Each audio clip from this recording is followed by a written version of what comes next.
Assalamualaikum.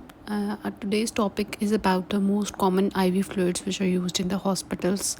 उनके बारे में हम डिस्कस करेंगे एंड यू ऑलरेडी नाउ के जो नॉर्मली यूज़ होते हैं उसमें normal saline, ringer lactate, dextro solutions होते हैं. तो ये कौन कौन से हम देखेंगे यहाँ पे. नॉर्मल सेलाइन और डेक्स्ट्रोस, DNS और जिसकी फॉर्मुलेशंस होती हैं डेक्स्ट्रोस 5, D10, D25 और एक होता है रिंगर लैक्टेट और इसके अलावा Isolyte P. P is actually for the peds. Okay, so this is a ped solution जो बच्चों के अंदर हम बच्चों के लिए जो फ्लूइड्स यूज़ करते हैं. अब इनकी फॉर्मुलेशंस जो होती हैं वो 100 ml में, 500 ml में, 1000 ml में आती होती हैं. आपने देखी भी होगी. First of all is the normal saline. उसको थोड़ा डिस्कस कर लेते हैं. हम इसमें देखेंगे कि इसकी फॉर्मुलेशंस कौन कौन सी होती हैं और इसके जो हैं यूजेस क्या होते हैं और इसके कंपोनेंट्स क्या होते हैं के बारे में हमने देखना है. एक्चुअली देखिए, अब 100 ml नॉर्मल सेलिन कॉम्पोजिशन में क्या होता है. नॉर्मल सेलिन में क्या है, NaCl है, सोडियम क्लोराइड है. उसकी जो डोज़ है मतलब उसकी जो अमाउंट है वो 0.9 ग्राम्स है.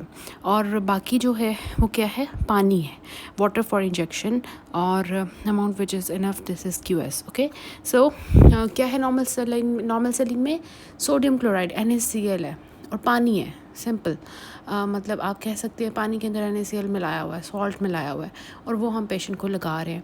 तो जी आप देखें अब किस किस पेशेंट को हम NaCl लगा सकते हैं. फॉर एग्ज़ाम्पल आपके पास पेशेंट आया है हॉस्पिटल में और जी उसको वॉमिटिंग हो रही है बहुत ज़्यादा, लूज टूल्स लगे हुए हैं, क्या हुआ है, वो डिहाइड्रेटेड है. तो उसको क्या लगाएंगे हम, नॉर्मल सेलिन लगाएंगे. सो डिहाइड्रेशन यूजेस क्या है, डिहाइड्रेशन में हम यूज़ करेंगे. डिहाइड्रेशन किस किस में हो सकती है, वॉमिटिंग में हो सकती है, डायरिया में हो सकती है, ओके, और बर्न्स में हो सकती है. So to balance those electrolytes and the plasma volume which is lost in this case, okay, in the vomiting and diarrhea, क्या होता है, vomiting diarrhea में पानी भी निकल रहा होता है, electrolytes भी निकल रहे होते हैं. तो उनको बैलेंस करने के लिए, डिहाइड्रेशन के लिए हम क्या करते हैं, we use the normal saline. और क्या यूज़ होता है इसका, हाइपोनेट्रीमिया में, मीन्स के सोडियम की कमी हो गई है, सोडियम इलेक्ट्रोलाइट्स को बैलेंस करने के लिए. फिर आप सर्जरी COT में अगर आप गए हुए हैं तो आपने वहाँ पे हाउस जॉब के दौरान में या वैसे भी देखा होगा कि वूंड वॉशिंग करते हैं हम. घरों में भी हम अगर घर में किसी को कोई ज़ख़म वगैरह है तो उसको हम साफ़ करने के लिए नॉर्मल सेलिन के साथ वॉश करते हैं. So for the wound washing we use this. And the next use for the of it is used as a vehicle to give injection. So what we do कि हम किसी भी आपको पता होगा बहुत से इंजेक्शंस होते हैं वो हम नॉर्मल सेलिन के अंदर डाल देते हैं. 100 ml की नॉर्मल सेलिन के अंदर हम वो इंजेक्शंस मिक्स करके लगा लेते हैं. फॉर एग्जांपल सेफ्ट्राइक्सोन है, फ्लैजेल है, कोई पेन किलर है, इस तरह से हम उनके अंदर मिक्स करके इंजेक्शन को यूज़ करते हैं. So normal saline is mixed with the concentrated injection to dilute that injection actually. So क्या यूजेस हैं, डिहाइड्रेशन में है, हाइपोनेट्रीमिया में हम यूज़ करते हैं और वूंड वॉशिंग के लिए यूज़ करते हैं, व्हीकल टू गिव इंजेक्शन होता है. सो this is actually the normal saline use जो कि हम करते हैं. ठीक है, उसके बाद जी क्या हो गया हमारे पास, नेक्स्ट सोल्यूशन हम बात करने वाले हैं, that is DNS. Okay, so DNS में क्या होता है, ये हमारे पास पिक्चर नज़र आ रही है आपको. DNS जो है इसका 100 ml फॉर्मुलेशन है, 500 ml है इसी तरह. ठीक है, सो इसमें क्या होता है, 100 ml अगर हम फॉर एग्जांपल बात करें तो उसमें 5 ग्राम्स डेक्स्ट्रोज होता है.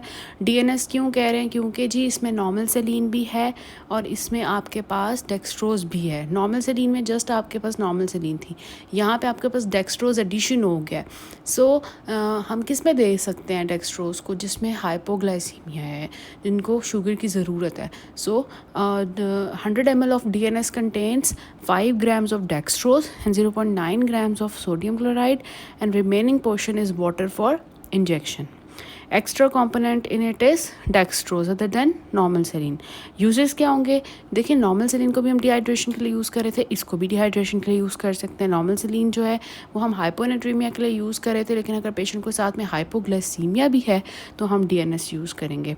और थर्ड चीज़ मेंटेनेंस फ्लूइड, एनर्जी के लिए इलेक्ट्रोलाइट्स फ्लूइड। मतलब किसी को आप बताएं ना कि पेशेंट आपके पास आया बहुत वीक है, लेथार्जिक है, कहता है जिसम में दर्द हो रही है, ये वो, मुझे ड्रिप लगा लें डॉक्टर साहब। अच्छा जी, क्या करें? उसको डेक्सट्रोज की ड्रिप लगा दें, डीएनएस की ड्रिप लगा दें, जो उसके इलेक्ट्रोलाइट्स जो हैं वो बैलेंस हो जाएं, उसको जो है थोड़ी एनर्जी मिल जाए।